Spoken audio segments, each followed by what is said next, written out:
63واں باب خداوند قوموں پر فتح مند ہے۔ یہ کون ہے جو ادوم سے اور سرخ پوشاک پہنے بسرا سے آتا ہے؟ یہ جس کا لباس درخشاں ہے اور اپنی توانائی کی بزرگی سے خرامہ ہے۔ یہ میں ہوں جو صادق القول اور نجات دینے پر قادر ہوں۔ تیری پوشاک کیوں سرخ ہے؟ تیرا لباس کیوں اس شخص کی مانند ہے جو انگور حوض میں رونتا ہے؟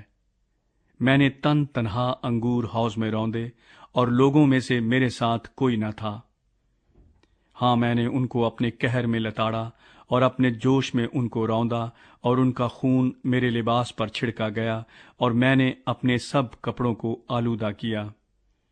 کیونکہ انتقام کا دن میرے دل میں ہے، اور میرے خریدے ہوئے لوگوں کا سال آ پہنچا ہے۔ میں نے نگاہ کی اور کوئی مددگار نہ تھا، اور میں نے تعجب کیا کہ کوئی سنبھالنے والا نہ تھا۔ پس میرے ہی بازو سے نجات آئی، اور میرے ہی قہر نے مجھے سنبھالا۔ ہاں، میں نے اپنے قہر سے لوگوں کو لتاڑا اور اپنے غضب سے ان کو مدہوش کیا، اور ان کا خون زمین پر بہا دیا۔ اسرائیل پر خداوند کی شفقت۔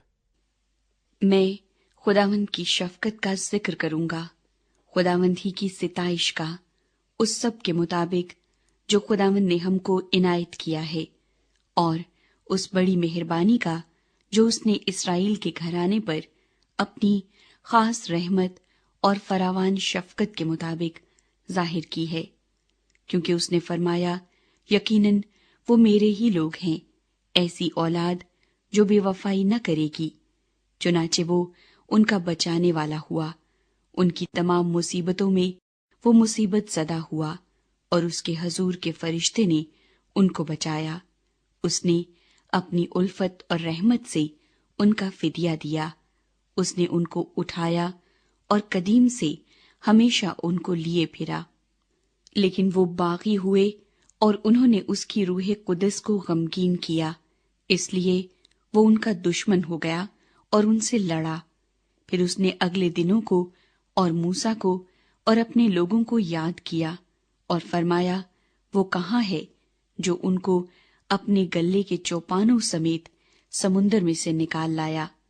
وہ کہاں ہے جس نے اپنی روح قدس ان کے اندر ڈالی، جس نے موسیٰ کے دہنے ہاتھ پر اپنے جلالی بازو کو ساتھ کر دیا اور ان کے آگے پانی کو چیرا تاکہ اپنے لیے ابدی نام پیدا کرے، جو گہراؤں میں سے ان کو اس طرح لے گیا جس طرح بیابان میں سے گھوڑا، ایسا کہ انہوں نے ٹھوکر نہ کھائی۔ جس طرح مویشی وادی میں چلے جاتے ہیں، اسی طرح خداوند کی روح ان کو آرام گاہ میں لائی، اور اسی طرح تو نے اپنی قوم کی ہدایت کی تاکہ تو اپنے لیے جلیل نام پیدا کرے۔ رحمت اور مدد کے لیے التجا۔ آسمان پر سے نگاہ کر اور اپنے مقدس اور جلیل مسکن سے دیکھ۔ تیری غیرت اور تیری قدرت کے کام کہاں ہیں؟ تیری دلی رحمت اور تیری شفقت جو مجھ پر تھی موقوف ہو گئی۔ یقیناً تو ہمارا باپ ہے، اگرچہ ابراہام ہم سے ناواقف ہو اور اسرائیل ہم کو نہ پہچانے۔ تو اے خداوند ہمارا باپ اور فدیہ دینے والا ہے، تیرا نام ازل سے یہی ہے۔ اے خداوند، تو نے ہم کو اپنی راہوں سے کیوں گمراہ کیا اور ہمارے دلوں کو سخت کیا کہ تجھ سے نہ ڈریں؟ اپنے بندوں کی خاطر، اپنی میراث کے قبائل کی خاطر باز آ۔ تیرے مقدس لوگ تھوڑی دیر تک قابض رہے، اب ہمارے دشمنوں نے تیرے مقدس کو پامال کر ڈالا ہے۔